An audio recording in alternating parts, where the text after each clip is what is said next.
Hello guys, welcome back to the channel. Hope you are doing well and fine. And in today's video, I'll be showing you how you can fix Discord messages fail to load.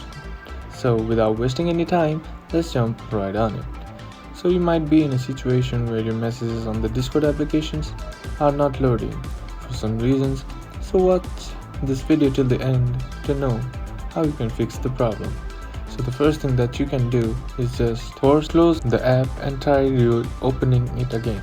If that works for you, then you're set, and if that doesn't work, then what you want to do is tap on settings, then go to your general, then tap on the iPhone storage, and once this loads or the app loads, scroll down until you find the Discord app.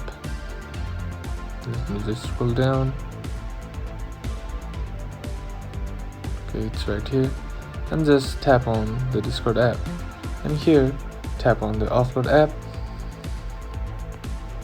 and once you have done that, it should clear all the cache, bugs or glitches that might be causing Discord to cause the problem.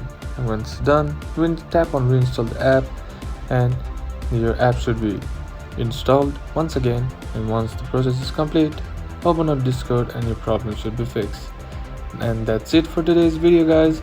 Hope this video was useful to you. Leave a like if it did, comment what the next video should be on, sub to the channel will be most appreciated. Thank you for watching. Bye bye.